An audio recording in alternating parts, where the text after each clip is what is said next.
Our next presenter is from the World Federation. Dr. Greg Gardner is a clinical professor of athletic training and associate director of the School of Nursing at the University of Tulsa. He completed his bachelor's degree at the University of Wyoming and holds a master's degree from the University of Arizona. In 1995, he completed his doctoral work at the University of Southern Mississippi. Dr. Gardner has extensive experience as an athletic trainer and has been a certified athletic trainer for 30 years. His career includes work at high school, small college, and major college level.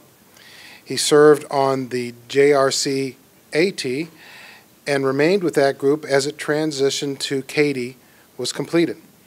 In November of 2008, Dr. Gardner was elected as the first president of the CAD and began serving in that capacity in August of 2009. Dr. Gardner is currently the U.S. Vice President of the World Federation of Athletic Training and Therapy.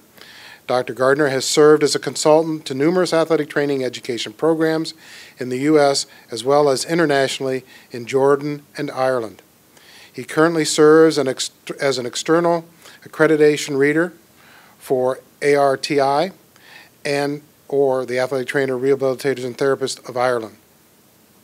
He was named Most Distinguished Athletic Trainer in 2010 and was inducted into the MAATA Hall of Fame in 2013 and into the Oklahoma Athletic Trainers Association Hall of Fame in 2014. Dr. Gardner.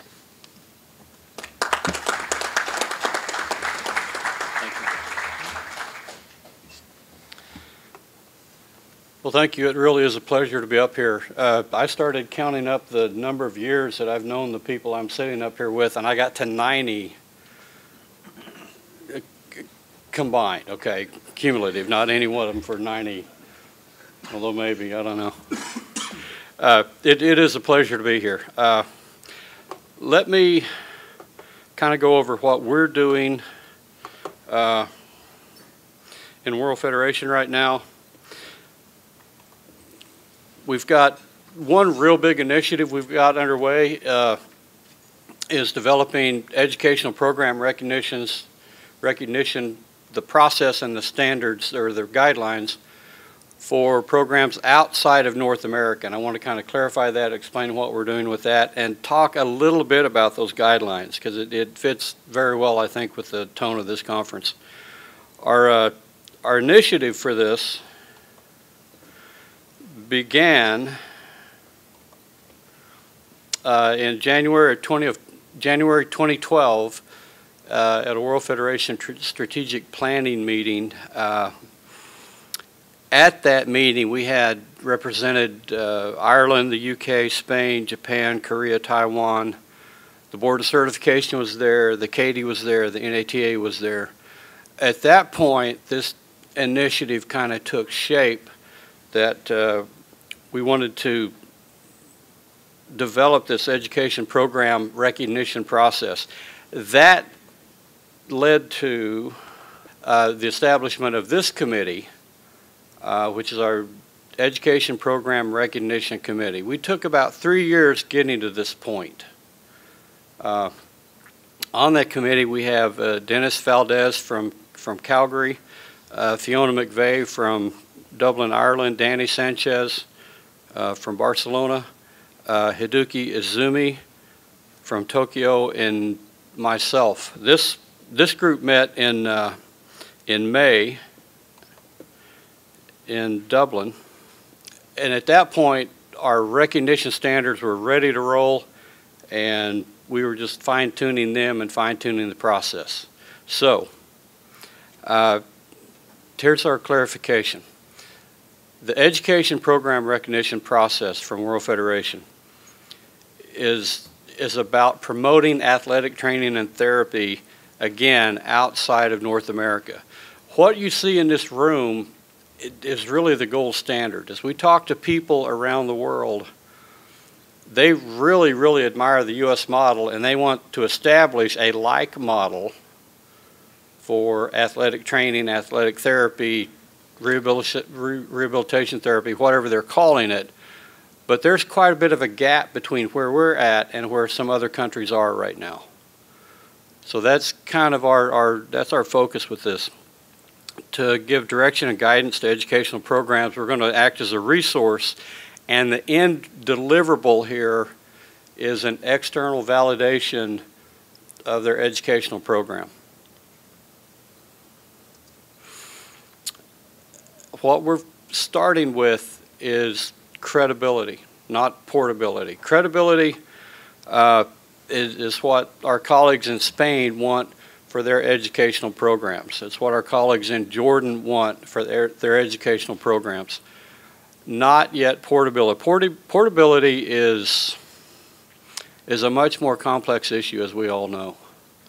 And there are a lot of steps to get to that. So we're really starting with basics. And here's an example. As we were meeting with this committee in Dublin in May, our colleague from Spain was real adamant that we come up with a good working definition of athletic training and therapy. And in fact, when we were sitting at dinner last night, Kitty brought this up. That definition of athletic training and therapy, we're talking about basic grassroots level stuff. Okay, establishing the practice of athletic therapy in Spain. The educational programs are taking shape, but they need some guidelines, some recognition process to kind of firm it up. So that's where we're at. Again, it's really fundamental stuff. In terms of our recognition guidelines, we address things like resources, personnel, equipment, finances, facilities, instructional equipment. There's a certain level of infrastructure and resources you have to run the program. Mark brought up the issue of having a second faculty member. Well, we're talking about one faculty member. We're talking about getting the program up and running here with these folks. So we're quite a ways away from that. Again, resources is kind of sensitive stuff. You think it's sensitive here in the U.S. when you start talking about budgets, and it's kind of like rolling over and showing your soft underside. The same holds true in other countries. Okay, they don't want to talk about budgets any more than we do. But we've got to make sure that they compare to other programs in the system, no different than it is here. We've got verbiage in there about the curriculum location. And by that, we simply mean that it has to be an accredited institution. You would not believe some of the things that are out there.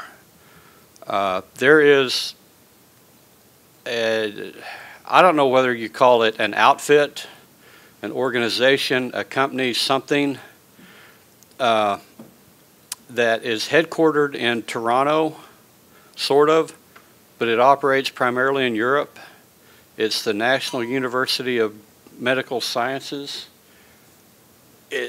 If you go to that website and look at what they're doing, it's an absolute travesty. The things that are going on, and they're saying that you can come and pay these 2,000 euros or whatever and have an optional clinical rotation of 2 weeks and come out with this credential that they claim. So there's a lot of chicanery going on. When we talk about the curriculum location, it has to be in a credible institution. That's easy enough, actually, and there's an agency in Ireland that clearly recognizes educational institutions. There's in Spain, Germany. It's fairly universal. It would be like us in the U.S. requiring regional accreditation by SACS or North Central or something. You just would not believe what is out there. We've included verbiage in the guidelines about certification of graduates by a locally regulated exam, or if that is not available, and the chances are it's not going to be, if that is not available, they have to have a capstone-like exam that they can demonstrate to us is mapped back to the global practice analysis competencies, and I'll address those in a little bit here. The certification of graduates is a very real concept for us. It's very concrete. Not so in other countries. Okay, it's very real and very there in Canada, the U.S., North America. We got it. It's a different concept, and I don't know. I put this up there. They thing where they catch your hair when they cut it.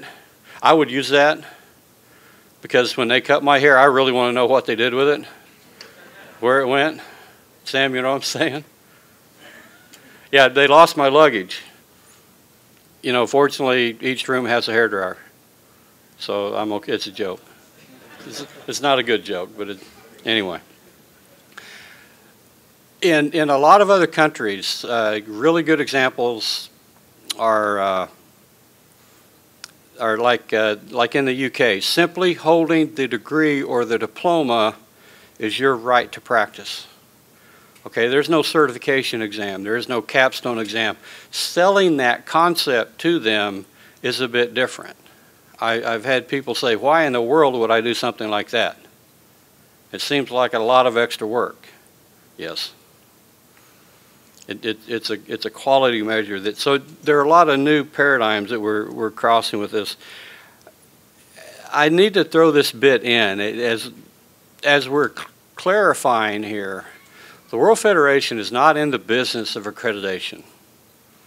This is educational program recognition. It's more along the lines of program development. We have verbiage. This verbiage is taken straight out of our recognition guidelines that eligible programs must be accredited by an appropriate national accreditor in athletic training or therapy within the country where the program is located if such accreditation exists. Meaning that no one will be allowed to come in and shortcut the CATIE, shortcut ARTI, shortcut the Canadian process. That's not what this is about. If your program is in a country where you have an accreditation system in place, in order to even be eligible for our recognition, you have to be CATIE accredited, you have to be ARTI accredited, you have to be CATA accredited. Personnel-wise, again, you have to have sufficient infrastructure to operate and sustain the educational program. And you just go down through these. The one thing of interest, I think, to this group would be the locally appropriate concept. Our healthcare system is what it is. It's quite different in Spain. It's quite different in Germany. It's quite different in Ireland. It's quite different in the UK. So what we're saying is that you have to have a representative medical community in your program. That's what you work with locally. We can't come out and dictate that everyone adopt the North American model. Although, honestly, I think that's what a lot of folks aspire to in terms of our structure and our regulation, I'll be honest with you.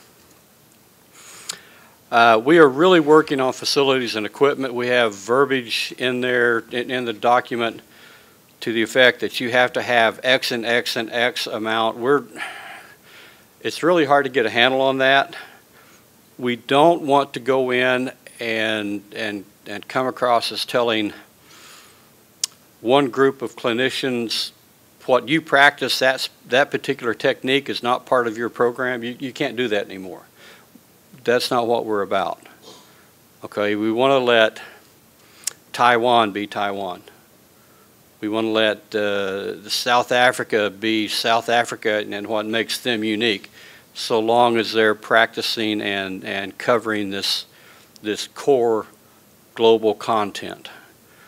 To that end, Hideki Izumi put together a survey that's gone out to all the World Federation members, all the World Federation member organizations, asking them to report back to us, in your educational programs, what therapeutic modalities do you use? And therapeutic modalities is going to have a huge, broad definition. It can include traditional massage.